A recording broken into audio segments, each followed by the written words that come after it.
kita bersyukur kita masih bisa beribadah bersama-sama. Walaupun ibadahnya online, kita juga percaya Tuhan tetap ada di tengah-tengah kita. Amin. Amin. Mari kita siapkan hati kita untuk beribadah pada hari ini. Kalau kita ada saat ini, saya percaya itu semua hanya karena kasih Tuhan. Amin. Amin. Kalau kita hidup sampai hari ini, itu semua hanya berkat kemurahan Tuhan. Mari kita naikkan syukur kita melalui pujian ini. Kau hiasi kehidupanku dengan kemurahan-Mu. Kau rancangan masa depanku penuh dengan harapan. Aku ada saat ini, semuanya karena kasih-Mu. Aku hidup hari ini, semua berkat kemurahan-Mu. Terima kasih Yesus, Engkau sangat baik, teramat baik bagiku. Kita naikkan pujian ini dari awal.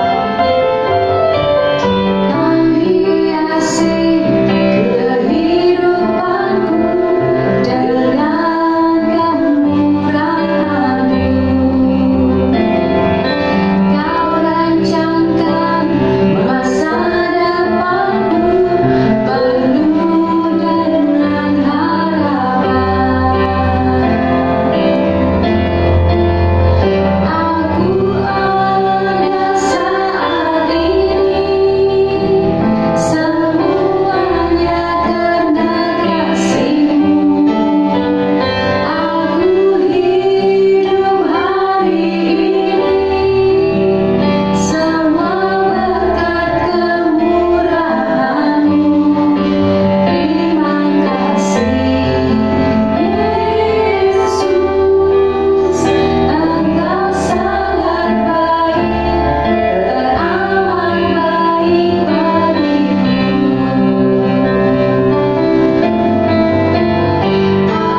Aku ada saat ini, semuanya karena kasih-Mu.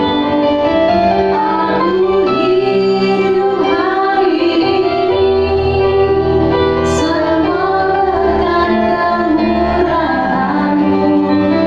Terima kasih Yesus, Engkau sangat baik, teramat baik bagiku. Aku ada saat ini, semuanya karena kasih-Mu.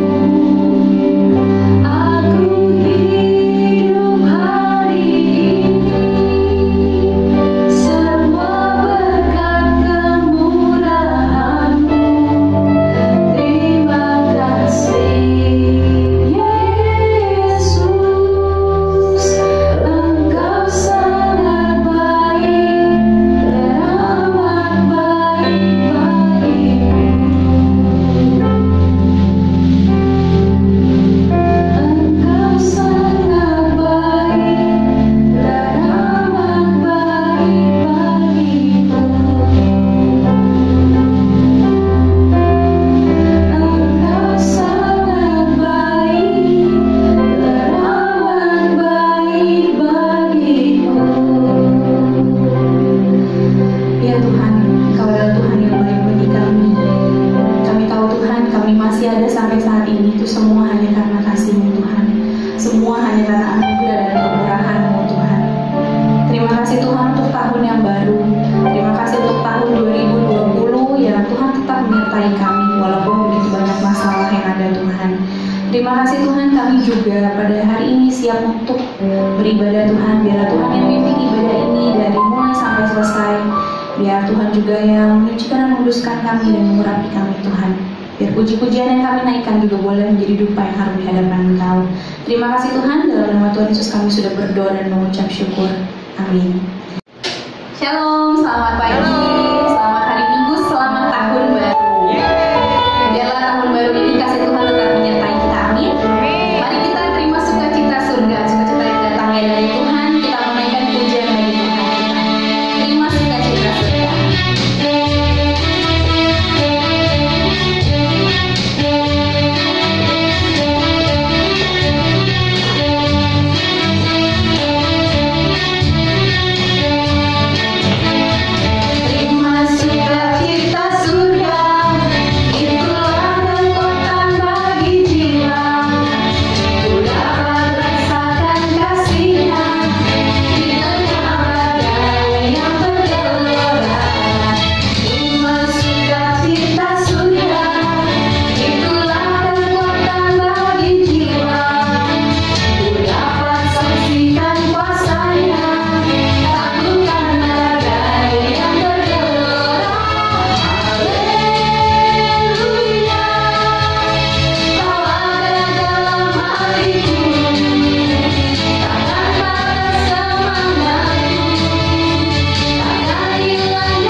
Aku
kita menaikkan pujian ini.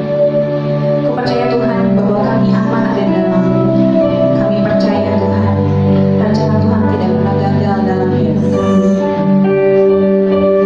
Sebab Engkaulah harapan.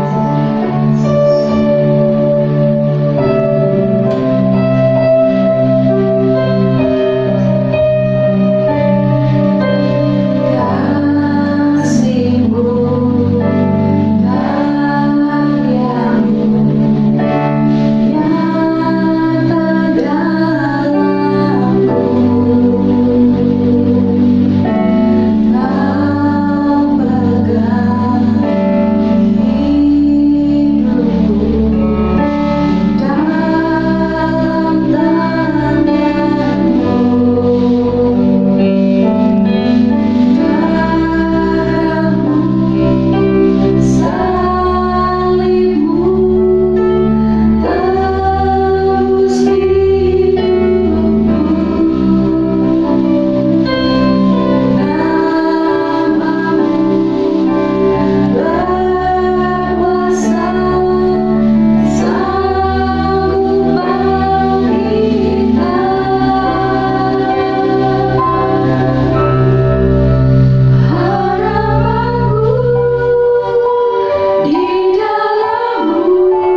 Mari kita tunduk kepala, kita satu dalam doa.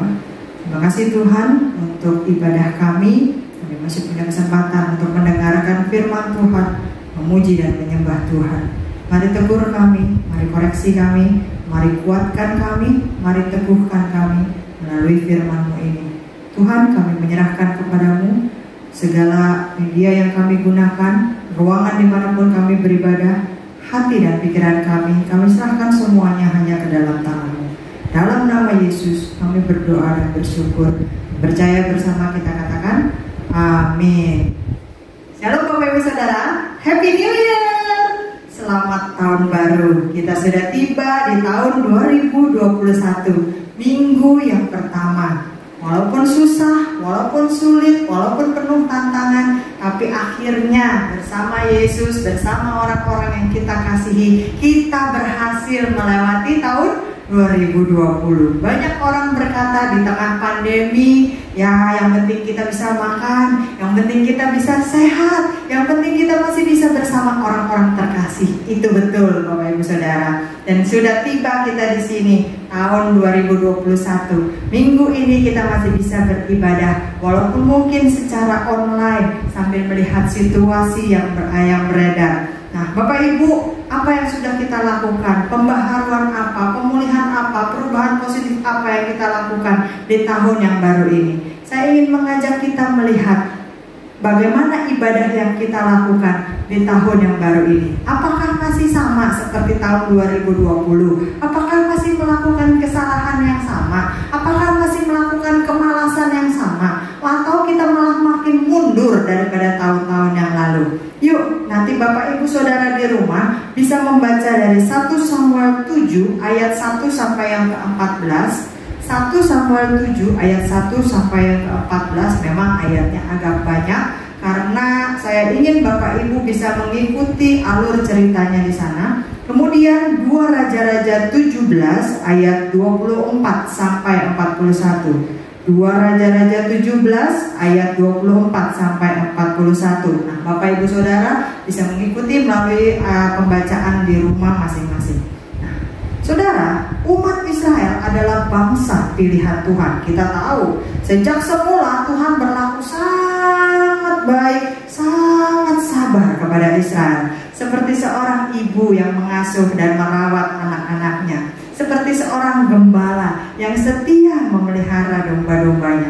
Kita belajar dari sejarah bahwa bangsa Israel sudah mengalami berkat-berkat Tuhan, pertolongan Tuhan, mujizat-mujizat Tuhan, perlindungan Tuhan, tapi mereka masih tegar tengkuk, mereka masih auban, mereka masih bandel, mereka sering meninggalkan Tuhan, sering komplain, sering ngeluh, sering ngoceh, dan berulang-ulang ikut-ikutan bangsa lain untuk menyembah berhala. Ya, mereka tahu udah nggak boleh, yang mereka udah tahu itu nggak boleh.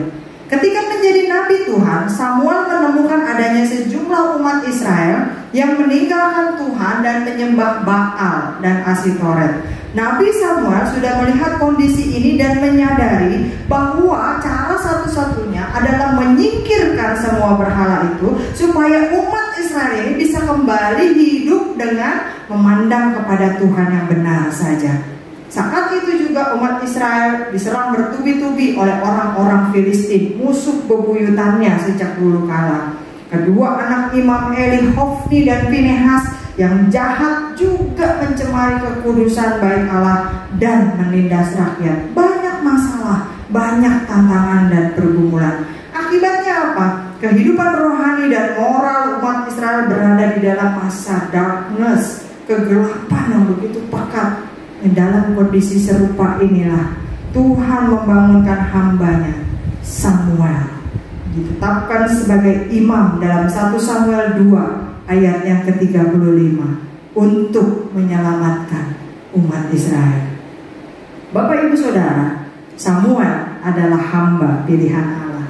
Samuel tahu bagaimana cara yang benar untuk beribadah kepada Allah. Itulah sebabnya ketika bangsa Israel sudah mulai terpengaruh, terseret dengan kebiasaan penduduk Kanaan yang tidak baik, Samuel segera tampil, mengumpulkan segenap umat Israel dan mengumumkan mengumumkan, menginstruksikan supaya mereka semua meninggalkan berhala itu dan kembali menyembah Allah yang hidup, Allah yang benar. Itu dikatakan dalam 1 Samuel 7 ayat 3 sampai yang keempat. Yuk kita lihat 1 Samuel 7 ayat 3 sampai yang keempat. 1 Samuel 7 ayat 3 sampai yang keempat. Lalu berkatalah Samuel kepada seluruh kaum Israel demikian: jika kamu berbalik kepada Tuhan dengan segenap hati, maka jauhkanlah para allah asing dan para asitoret dari tengah-tengahmu, dan tujukan hatimu kepada Tuhan dan beribadahlah hanya kepadanya. Maka ia akan melepaskan kamu dari tangan orang Filistin. Nah, Bapak Ibu Saudara, kemudian lanjut. Maka kemudian orang-orang Israel menjauhkan para Baal dan para Asitoret dan beribadah hanya kepada Tuhan. Nah, ini yang mereka lakukan. Ungkapan tersebut sebenarnya senada dengan apa yang Yosua ungkapkan dalam Yosua 24 ayat yang ke-15. Waktu itu Yosua mengumumkan keputusannya karena dia sungguh-sungguh beribadah kepada Allah yang benar dan Allah yang hidup. Kita lihat Yosua 24 ayat yang ke-15. Yosua 24 ayat yang ke-15. Tetapi jika kamu anggap tidak baik untuk beribadah kepada Tuhan, pilihlah pada hari ini kepada siapa kamu akan beribadah. Allah yang kepadanya nenek moyangmu beribadah di seberang sungai Efrat, atau Allah orang Amori yang negerinya kamu diami ini. Tetapi aku dan seisi rumahku, kami akan beribadah kepada Tuhan saja. Nah, Bapak Ibu Saudara, kita sering menempuh perjalanan yang salah dalam ibadah kita kepada Tuhan. Kelihatannya kita sudah percaya kepada Tuhan. Kelihatannya kita sudah beribadah kepada Tuhan. Kelihatannya kita sudah melayani Tuhan. Kelihatannya kita sudah memberikan persembahan. Tetapi apakah kita sungguh-sungguh mengenal Allah yang benar dan hidup? Karena kalau kita sungguh-sungguh mengenal Allah yang benar, Allah yang kita sembah sebagai Allah yang benar dan hidup, maka kita tidak akan melakukan 3 kesalahan berikut ini. Yang pertama, ibadah kita asal-asalan. Dari 1 Samuel 7 ayat 1 sampai yang ke-14 dan 2 Raja-Raja 17 ayat 24 sampai 41, kita mendapatkan 2 kisah yang kontras kalau nanti Bapak Ibu Saudara baca. 1 Samuel 7 ayat 1 sampai yang ke-14 itu ketika umat Israel menolak Tuhan dan ingin menyembah Allah yang lain. Sebaliknya, di dalam 2 Raja-Raja 17 ayat 24 sampai 41, penduduk setempat beribadah kepada Tuhan tapi cuma asal-asalan saja. Waktu itu Raja Asyur menyerang kota Samaria dan menempatkan sejumlah penduduk dari bangsa-bangsa lain di kota tersebut untuk bercampur dengan orang-orang Samaria. Penduduk itu tidak mengenal Tuhan, tidak takut kepada Tuhan, tidak hormat kepada Tuhan, sehingga Tuhan membiarkan singa-singa masuk ke dalam kota dan memangsa mereka. Raja Asyur ini jadi takut, lalu meminta seorang imam di antara para tawanan yang ada di Samaria tersebut datang dan mengajarkan mereka cara beribadah yang benar. Itu panggil itu pendeta, panggil itu nabi, panggil itu siapa imam, tokoh-tokoh agama mereka, ajarkan kami bagaimana kami bisa beribadah kepada Allah mereka dengan cara yang benar. Saking ketakutannya, takut dicaplok singa. Penduduk takut dimangsa singa sehingga mereka terpaksa mengikuti cara beribadah yang diajarkan oleh imam tersebut. Alkitab mencatat penduduk asing yang berdiam di Samaria tetap membuat berhala dan menyembah berhala mereka sendiri karena mereka hanya asal-asalan beribadah kepada Allah yang benar. Selain mendirikan mezbah untuk Tuhan, mereka juga mendirikan patung berhala sebagai Allah mereka. 2 Raja-Raja 17 ayat 8 sampai 33. Nah, ibadah penduduk seperti ini dilandasi dengan kepura-puraan, sembrono, asal-asalan, Bapak Ibu Saudara. Lalu bagaimana dengan kondisi kita sekarang? Dewasa ini tidak sedikit kita menjumpai orang-orang Kristen yang menyembah Tuhan hanya untuk terlepas dari masalah mereka, hanya supaya hidup mereka lancar dan baik-baik saja. Nah, motivasi ibadah seperti ini sungguh sangat keliru. Allah itu kasih. Dia ingin kita menyembahnya dengan kerendahan hati, beribadah dengan ketulusan, dengan segenap hati, segenap kasih, karena kita mengasihi Dia, bukan karena ada maunya saja. Selain beribadah asal-asalan, penduduk Samaria juga menganut sinkretisme dalam kepercayaan mereka. Oleh karena itu, orang-orang Yahudi pada zaman Yesus tidak suka bergaul dengan orang-orang Samaria. Efesus 5 ayat 5 berkata, orang cemar atau orang serakah artinya penyembah berhala. Efesus 5 ayat yang kelima kita baca. Efesus 5 ayat yang kelima. Karena ingatlah ini baik-baik, tidak ada orang sundal, orang cemar atau orang serakah, artinya penyembah berhala, yang mendapat bagian di dalam kerajaan Kristus dan Allah. Yudas Iskariot, seorang murid yang sudah lama bersama Yesus dalam pelayanannya, tetapi mengapa ia mengakhiri hidupnya dengan bunuh diri? Karena Yudas belum mengenal Yesus gurunya yang hidup bersama dia 24 jam 7 hari seminggu. Yudas melayani Yesus hanya untuk keuntungan pribadinya saja, untuk kepentingan pribadinya saja. Dia berharap Yesus bisa segera menjadi raja, membebaskan bangsa Israel dari penjajahan Romawi, dan Yudas berharap bisa ditunjuk menjadi menteri keuangannya, menjadi pengelola keuangan. Inilah ciri khas orang yang beribadah atau melayani Tuhan dengan motivasi yang keliru, asal-asalan saja, tanpa kita sadari. Bapak Ibu Saudara, motivasi seperti ini mungkin juga pernah kita lakukan, mungkin juga pernah terselip di dalam ibadah kita di tahun-tahun kemarin.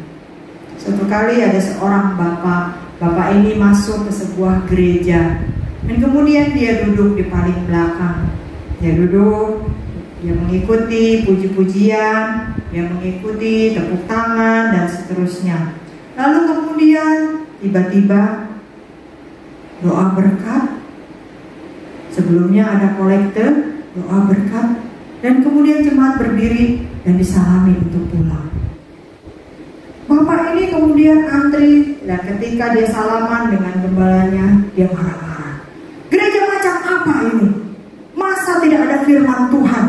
Hanya puji-pujian, persembahan, doa berkat, lalu jemaat disalami pulang. Gereja sesat ini. Model apa ini seperti ini? Saya tidak suka. Tidak harus ada firman Tuhan dan seterusnya. Dia ngomel-ngomel, dia ngoceh-ngoceh. Untung gembalanya seorang yang cukup sabar. Setelah mendengarkan keluhan si bapak, lalu sambil tetap tersenyum, dia mengajak bapak ini duduk. Pak, boleh kita ngobrol sambil duduk? Iya, saya tetap tidak suka. Ini harus diperbaiki. Gak benar nih gereja, menyesatkan jemaat dan sebagainya. Sambil tetap ngomel, dikasih minum, dan kemudian jemaat ini menepuk, gembala ini menepuk bahu si bapak.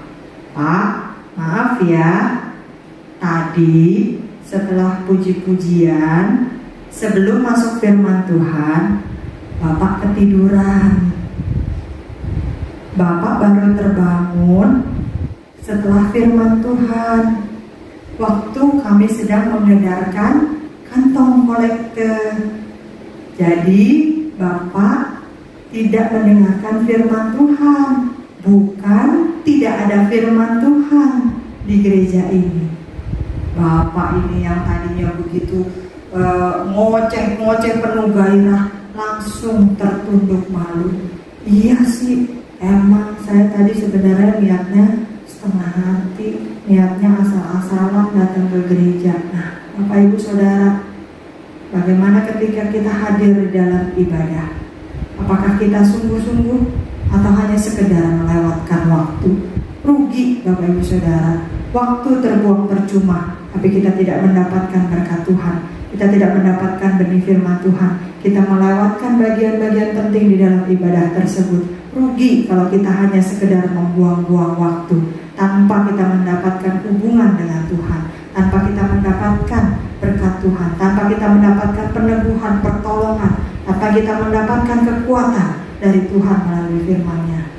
Jadi ibadah kita jangan asal-asalan. Lakukan itu sepenuh hati, lakukan itu serius, lakukan itu dengan sungguh-sungguh.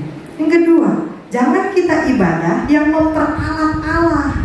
1-4 mencatat sebuah kisah ketika waktu itu Eli menjadi imam bagi bangsa Israel. Mereka sering diserang dan dikalahkan oleh orang Filistin. Lalu ada orang yang usul, udahlah bawa itu tabut perjanjian, pindahkan dari Silo, dengan harapan dengan adanya tabut perjanjian tersebut mereka bisa menang ketika perang lawan orang Filistin. Tetapi justru orang Israel malah mengalami kekalahan yang besar. 30.000 orang mati, 30.000 orang tewas di dalam pertempuran. Nah, Israel bukan hanya gagal memenangkan pertempuran, padahal ada tabut perjanjian di situ. Bahkan tabut perjanjiannya juga diambil dan dibawa, dijarah oleh musuh. Kenapa ini bisa terjadi? Bukankah tabut perjanjian adalah lambang penyertaan Tuhan? Seperti Bapak Ibu Saudara lihat, lambang GBI Alberta, gereja kita, itu ada tabut perjanjian Allah beserta kita. Lalu kenapa mereka membawa tabut perjanjian tapi malah kalah di dalam peperangan? Nah, Bapak Ibu Saudara, kekalahan umat Israel bukan karena tabut perjanjiannya yang salah, bukan karena tabut perjanjiannya lagi tidak disertai oleh Tuhan, tetapi karena mereka memperalat atau menyalahgunakan tabut perjanjian tersebut. Menurut hukum Taurat, sebelum diangkut, terlebih dahulu para imam harus membakar korban bakaran sebelum mengangkut tabut perjanjian tersebut. Setelah berdoa, mereka akan mengangkat tabut tersebut dengan penuh hikmat dan hati-hati.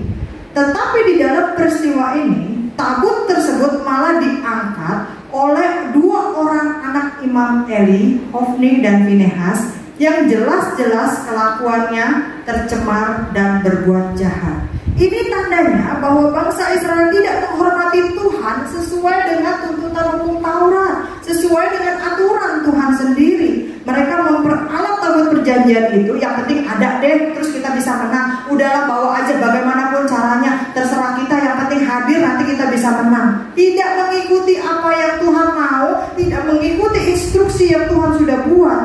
Sehingga mereka malah membangkitkan murka Tuhan dan mengalami kegagalan serta kekalahan yang besar. Selain contoh dari perjanjian lama, kita bisa lihat contoh dari perjanjian baru. Waktu Petrus tiba di Samaria, menumpangkan tangan, penuh dengan Roh Kudus, dan orang-orang sembuh. Nah, di kota itu ada seorang yang bernama Simon. Simon ini ngeliatin, wih keren juga nih, Petrus menumpangkan tangan, Petrus orang sembuh, Petrus lewat bayangannya kena orang sembuh, Petrus begini, Petrus begitu, wah keren, fenomenal nih, saya juga mau dong seperti itu. Nah, dia menyaksikan tindakan Petrus, dia menyaksikan mujizat-mujizat yang Petrus buat, maka dia pengen membeli kuasa tersebut. Lalu kemudian dalam Kisah Rasul 8 ayat yang ke-20 kita lihat, apa sih jawaban Petrus?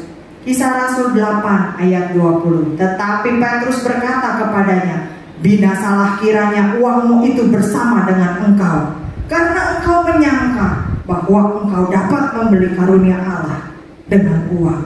Ini jawaban Petrus terhadap Simon yang pengen membeli kuasa Yesus dengan uangnya.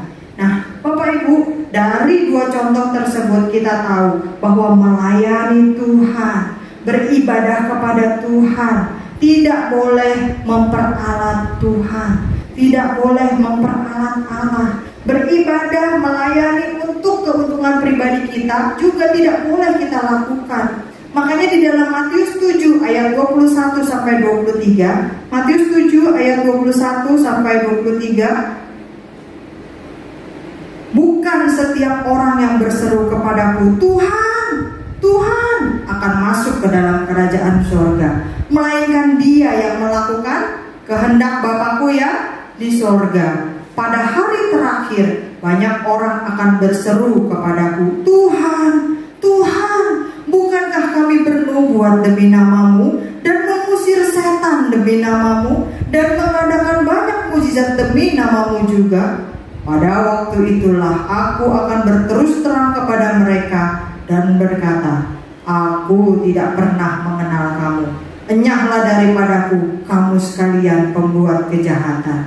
Nah, banyak orang yang berseru-seru melakukan ini itu demi nama Tuhan, tetapi mereka ditolak karena motivasi mereka, karena ibadah mereka, karena pelayanan mereka bukan untuk menyenangkan Tuhan, tetapi memperalat Tuhan untuk keuntungan diri mereka sendiri.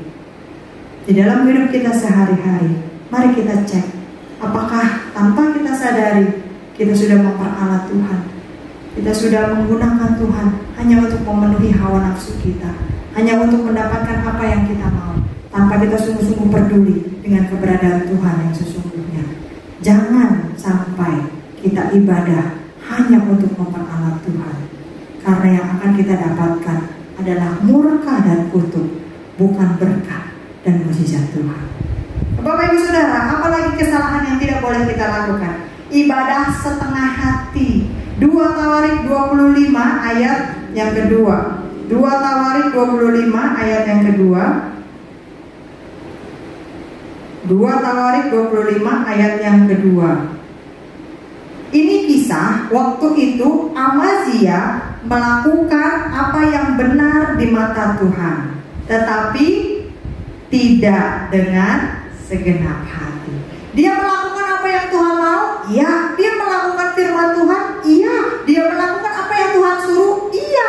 Tapi tidak dengan segenap hati. Mengapa Amazia dikatakan beribadah dan melayani tidak dengan segenap hati? Kalau Bapak Ibu Saudara baca keseluruhan pasal 25 ini, 2 Tawarik 25 ini, Bapak Ibu Saudara baca seluruhnya. Nah, di sana dikisahkan ketika Amazia kembali setelah mengalahkan orang-orang Edom, dia balik ke Israel, dia mendirikan para Allah Bani Seir yang dibawanya pulang. Jadi dia membuat berhala, dia membuat Allah-Allah lain. Lalu setelah dia buat, Amazia sujud menyembah kepada Allah itu dan membakar korban bakaran bagi mereka. Bapak Ibu, ini fenomena umum yang biasa terjadi di kalangan orang-orang Kristen. Satu sisi, kita sebagai orang Kristen mau percaya kepada Tuhan, tapi satu sisi yang lain mau percaya dan menyembah kepada yang lain. Iyalah Bu, hari gini kita harus punya cadangan. Kali-kali aja Tuhan yang kita sembah telah nolongin kita. Barangkali aja kalau kita berdoa kepada Tuhan Yesus nggak dijawab-jawab, kan butuh jawaban. Jadi kita bisa berdoa kepada yang lain. Jangan alternatif Bu, kali-kali aja kita kan butuh sesuatu yang berbeda. Mungkin secara lahiriah kelihatannya benar, secara lahiriah kita tampak sibuk, secara lahiriah kita berapi-api, bersemangat dalam melayani Tuhan. Tapi kita periksa diri kita dengan jujur. Apakah kita akan menemukan bahwa pelayanan dan ibadah kita belum dilakukan dengan segenap hati hanya kepada Tuhan, atau setengah hati saja?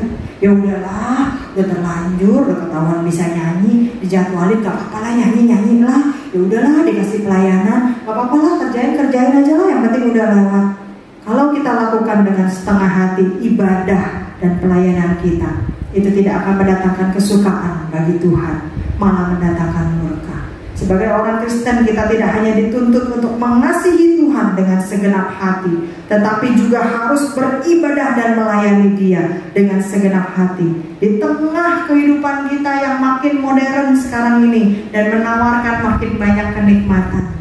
Nah, kondisi ini seringkali mengalihkan kita dari kehidupan ibadah yang sungguh-sungguh. Tak lagi doanya, doa suruh jam 9. Bentar lagi lah, lagi tanggung sinetron baru mulai. Ntar aja ya, Tuhan kau kan maha mengerti, Tuhan juga tahu ya. Lagi tanggung sinetronnya. Seringkali mengalihkan kita dari ibadah yang sungguh-sungguh. Aduh, tak lagi itu ibadah. Kenapa sih ke gereja jam 8 sampai jam 5? Itu jamnya tanggung tuh, udah minggu depan lagi ada, minggu depan lagi serius nih, lagi ada bisnis nih, proyek besar. Kita mudah terjerumus dalam ibadah hanya sebagai formalitas, rutinitas, sehingga tidak kita lakukan dengan segenap hati. Sekalipun mungkin kita hadir di dalam ruang ibadah, sekalipun mungkin sekarang kita menatap layar-layar TV melalui ibadah online, sekalipun mungkin kita memegang handphone kita dan mengikuti ibadah online, tapi apakah sungguh hati kita beribadah kepada Tuhan? Atau hanya sekedar supaya ditanya, entah kalau ditanya sama pengurus, ditanya sama ibu gembala, ditanya sama diaken, udah ibadah, udah. Atau sekedar kita bisa kasih like, terus kita screenshot nih ya, udah ibadah ya, eksis di medsos. Bukan itu tujuan ibadah kita, Bapak Ibu Saudara. Kenyamanan hidup kita ataupun bertumpuknya masalah kita jangan jadi alasan. Orang seringkali bilang udah terlalu nyaman, jadi lupa berdoa, udah terlalu maju bisnisnya, nggak sempat lagi ibadah. Terus berkat Tuhan seolah-olah menjauhkan kita dari ibadah. Atau kita terlalu susah, sehingga kita sibuk dengan kesusahan kita, masalah kita, penderitaan kita, sakit penyakit kita, sehingga kita lupa untuk beribadah dan bersyukur kepada Tuhan. Jangan jadi alasan untuk kita tidak setia dan beribadah, apalagi melayani dengan setengah hati. Kita perlu sadar bahwa apapun kondisi kita, apapun yang kita jalani, Dia adalah Tuhan satu-satunya, pencipta langit dan bumi. Tidak ada apapun yang bisa disamakan, disetarakan, disebandingkan dengan Dia. Ketika bangsa Filistin memasukkan tabut perjanjian ke dalam kuil mereka sebagai jarahan, patung-patung berhala yang ada di dalam kuil tersebut roboh semuanya, jatuh ke tanah dengan wajah menghadap ke tanah. Dalam 1 Samuel pasal yang kelima. Karena apa? Karena Tuhan yang Israel sembah ingin menunjukkan bahwa Dia Allah yang hidup dan satu-satunya yang berkuasa. Allah-Allah lain tidak akan sanggup berdiri, apalagi sebanding dengan Dia. Nah, ini yang harusnya menjadi motivasi kita dalam melayani dan beribadah kepada Tuhan. Bapak Ibu Saudara, melalui firman Tuhan hari ini, kita kembali diingatkan bahwa kita jangan melakukan kesalahan-kesalahan dalam ibadah kita. Mungkin kemarin-kemarin sempat kita lakukan, mungkin selama ini kita belum sadar, mungkin selama ini belum ngeh. Kita tidak menyenangkan hati Tuhan dengan ibadah dan pelayanan kita. Mulai hari ini, mulai tahun ini, mulai bulan ini, mulai sekarang, jangan lagi kita ibadah asal-asalan. Jangan lagi kita ibadah hanya untuk memperalat Tuhan. Dan jangan lagi kita ibadah hanya dengan setengah hati. Mari kita periksa hati kita masing-masing. Apakah kita sudah berlaku salah dan tidak berkenan kepada Tuhan melalui ibadah kita. Tuhan minta ibadah yang sejati, mengasihi Tuhan dengan segenap hati, segenap jiwa, dengan segenap akal budi, dengan segenap kekuatan kita. Kalau kita sungguh-sungguh mengenal Tuhan yang kita sembah, maka kita pasti akan totalitas dalam ibadah, totalitas dalam melayani Tuhan. Kita mungkin pergi ke gereja setiap minggu, mungkin kita beribadah, mungkin kita ibadah online, mungkin kita melayani Tuhan. Tapi dari hari Senin sampai Sabtu, apa yang kita lakukan? Bukan hanya percaya Tuhan ketika kita berada di dalam gedung gereja, tetapi di luar gedung gereja, ketika tidak ada jemaat Tuhan, ketika tidak ada gembala, ketika tidak ada pengurus, apakah kita melakukan korupsi? Apakah kita menipu? Apakah kita berbohong? Apakah kita bergosip? Apakah kita melakukan sumpah serapah? Ibadah tidak hanya di dalam 2 jam saja atau 1 jam saja ibadah online. Ibadah tidak hanya di dalam ruangan gereja saja. Ibadah sepanjang hidup kita, dimanapun, kapanpun kita berada. Kalau hari ini kita masih melakukan kesalahan-kesalahan seperti itu, yuk berubah. Masih ada waktu. Selama kita masih bernafas, masih ada kesempatan untuk bertobat dan kembali kepada Tuhan. Tinggalkan itu semua. Mulai hidup yang baru, mulai pemulihan yang baru, mulai komitmen yang baru. Masuk tahun ini, jalani dengan janji yang baru. Berjuang untuk hidup di dalam kebenaran. Puji Tuhan, saya percaya kita semua diberkati oleh firman yang telah disampaikan. Amin. Amin. Pada hambanya kami mengucapkan terima kasih untuk pelayanannya. Tuhan Yesus memberkati. Kita akan siapkan hati kita untuk perjamuan kudus pada hari ini. Mari kita berdiam diri sejenak. Kita minta Tuhan sucikan dan kuduskan melayakkan kita untuk kita boleh mengikuti perjamuan kudus pada hari ini. Mari kita naikkan pujian oleh kuasa darah-Mu Tuhan, Kau telah tebus hidup kami.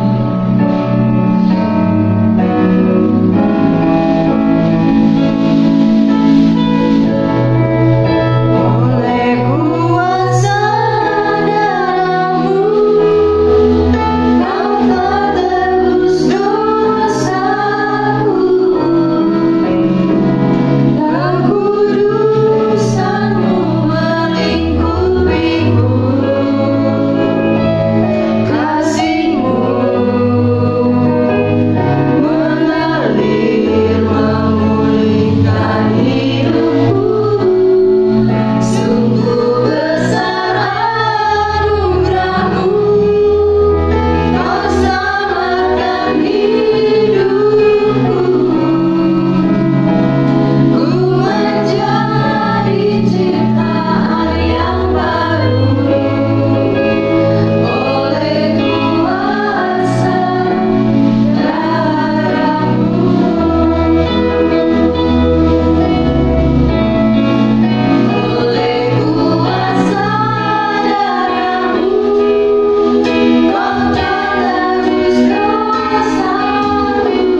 bersatu dalam doa.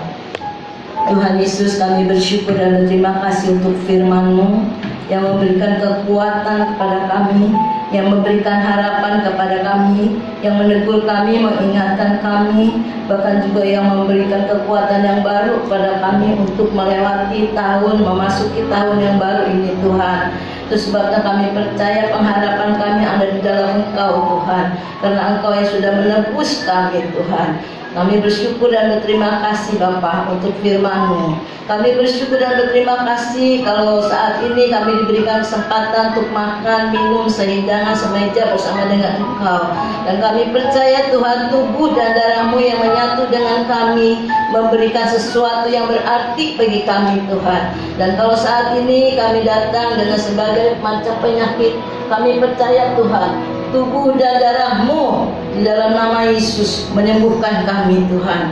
Kami yang datang dengan letih lesu, Engkau juga yang memberikan kelegaan kepada kami. Kami yang datang dengan berbagai pergumulan, Engkau juga yang memberikan kemenangan kepada kami. Terima kasih Tuhan buat segala sesuatu yang Tuhan sudah lakukan kepada kami. Kami akan sambut tubuh dan darah-Mu dengan percaya di dalam nama Yesus. Haleluya. Amin.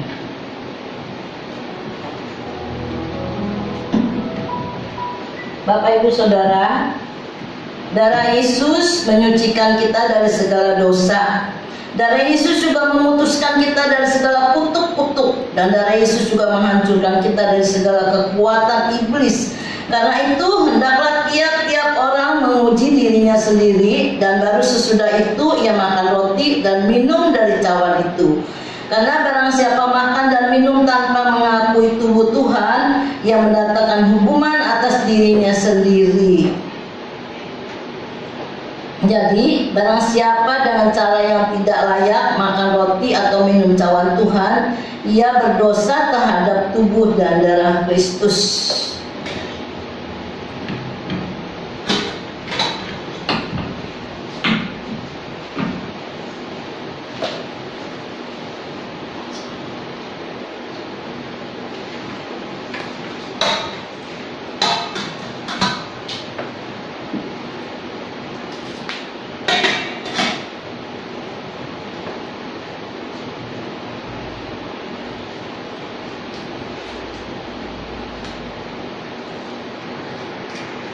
Bapak Ibu yang ada di rumah dan yang ada di gereja, saya undang kita sama-sama berdiri. Kita angkat tubuh Kristus lebih tinggi dari kepala kita. Tuhan Yesus, kami bersyukur dan berterima kasih kalau hari ini kami diberikan kesempatan untuk makan minum bersama dengan Engkau. Kembali ini mengingatkan pada kami akan pengorbanan-Mu di kayu salib Tuhan. Dan kami percaya Tuhan, Engkau mengorbankan diri-Mu karena Engkau mencintai kami, karena Engkau mengasihi kami, karena Engkau ingin menyelamatkan kami, menghapus segala dosa-dosa kami Tuhan. Terima kasih Bapa, kalau Engkau sudah menghapus segala dosa kami, Engkau sucikan kami, Engkau kuduskan kami, Engkau layakkan kami Tuhan, sehingga kami boleh lebih mendekatkan diri kepadamu, dan kami juga boleh masuk di dalam pelataran-Mu yang kudus Tuhan. Terima kasih Bapa. Itu sebabnya Engkau berkati tubuh dan darah ini Tuhan, supaya menjadi kekuatan yang baru bagi kami di dalam menghadapi memasuki tahun 2021 yang baru ini Tuhan. Terima kasih Bapa. Di dalam nama Yesus kami berdoa dan bersyukur. Haleluya. Amin. Dan ketika mereka sedang makan, Yesus mengambil roti, mengucap berkat, memecah-mecahkannya, lalu memberikannya kepada murid-muridnya dan berkata, ambillah, makanlah, inilah tubuhku. Mari kita makan bersama-sama dalam nama Tuhan Yesus.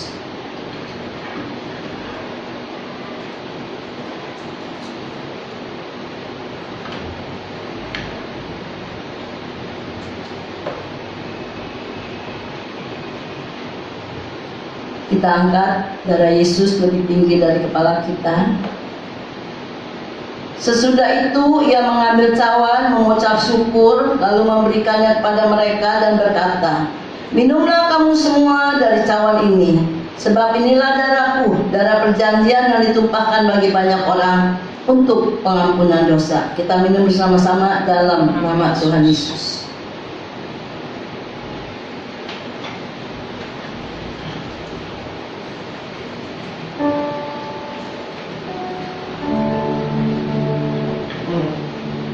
kita berdoa. Terima kasih Tuhan buat kebaikan-Mu, buat pengorbanan-Mu Tuhan.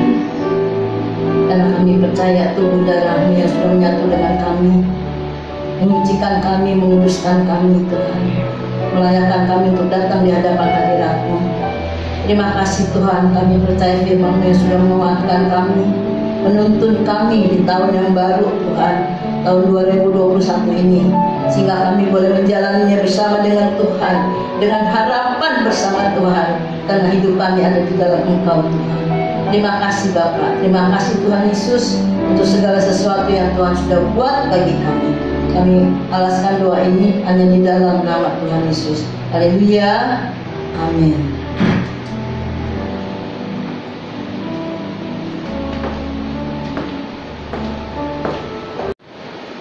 Ya, puji Tuhan, kita sudah mengikuti perjamuan kudus pada hari ini. Untuk persembahan, persepuluhan, Bapak Ibu bisa transfer ke rekening yang ada di sebelah sini. Juga mari kita ungkapkan rasa syukur kita dengan memberikan persembahan di rekening yang ada di sebelah sini juga. Terima kasih untuk persembahan Bapak Ibu sekalian. Tuhan Yesus yang memberkati. Kita akan akhiri ibadah kita pada pagi hari ini. Mari kita angkat pujian oleh kuasa darah-Mu sekali lagi.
Untuk doa syafaat dan doa penutup saya serahkan kepada Ibu Pur.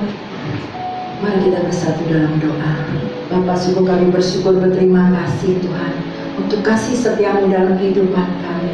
Sampai saat ini Kau masih beserta dengan kami, karena Engkau Allah Immanuel.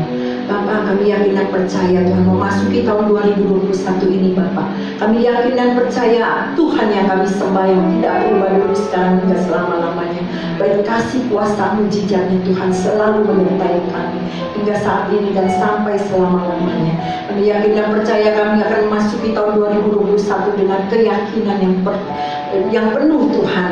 Kami tak yakin Tuhan Engkau beserta dengan kami. Dan kami yakin dan percaya kalau di waktu-waktu yang lalu kami boleh melewati tahun-tahun yang lalu Tuhan, kami yakin dan percaya di tahun 2021 ini Bapak, kami yakin dan percaya juga Tuhan akan menyertai kami. Amin. Bapak, terima kasih juga Tuhan untuk ibadah online ini Tuhan. Kami sudah mulai melewati dari awal pertengahan hingga penghujung acara ini Bapak. Kami bersyukur, berterima kasih untuk kesempatan demi kesempatan yang Tuhan berikan. Kami sudah dilayakkan untuk memuji, menyembah-Mu, bahkan masuk dalam perjamuan kudus Bapak. Kami bersyukur, berterima kasih untuk tubuh dan darah-Mu yang terpecah, tercabik-cabik untuk kami Bapak. Siapakah kami ini Tuhan? Kami yang tidak layak Engkau layakkan kami. Kami yang tidak benar Engkau benarkan kami Tuhan.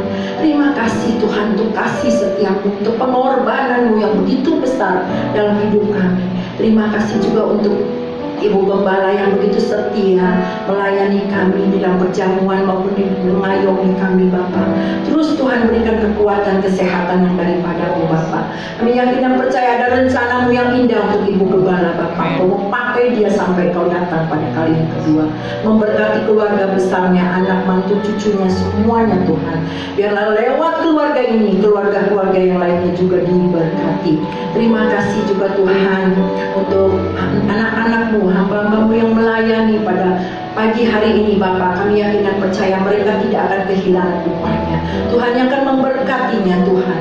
Kami yakin dan percaya Tuhan yang perhitungkannya upahnya Tuhan, baik di bumi maupun di surga. Terima kasih Tuhan. Bapa di dalam surga, kami juga berdoa untuk bangsa dan negara kami, untuk Bapak Presiden Jokowi dan Wakil Presiden Maruf Amin Tuhan.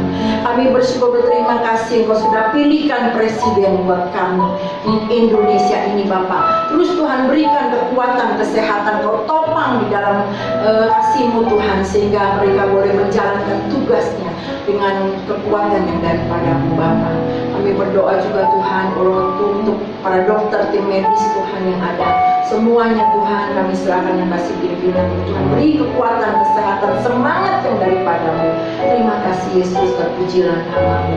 Untuk hamba-hamba-Mu Tuhan, dimanapun mereka melayani, kami yakin dan percaya Tuhan, Engkau juga tidak pernah membiarkan dan meninggalkan kami. Engkau mereka Tuhan, Engkau yang mencukupkan segala kebutuhan keperluan mereka. Terima kasih Bapak, terima kasih Yesus. Kami berdoa juga untuk jemaat GBI Alberta Tuhan, dimanapun mereka berada. Kami yakin dan percaya tangan kasih-Mu selalu menyertai mereka. Yang sakit Tuhan jamah dan sembuhkan di dalam nama Yesus.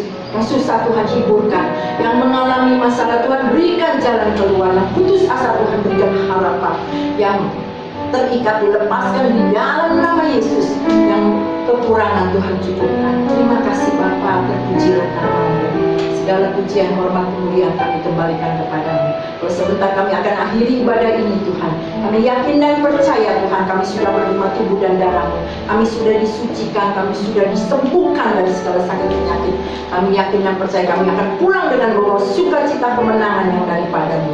Terima kasih Bapa, terpujilah nama-Mu. Dalam nama Yesus kami berdoa dan ucap syukur. Haleluya. Kekasih-kekasih Kristus yang diberkati Tuhan, pulanglah dan terimalah berkat Tuhan. Turunlah kiranya atas saudara-saudara semua kasih karunia dan damai sejahtera dari Allah Bapa, pengampunan dan kasih sayang dari Tuhan Yesus Kristus, penghiburan, penyertaan, bahkan penguasaan dalam kuasa Roh Kudus memimpin kita sekalian. Mulai saat ini sampai Maranatha, Tuhan Yesus datang yang kedua kali. Di dalam nama Tuhan Yesus kami sudah berdoa dan bersyukur. Haleluya.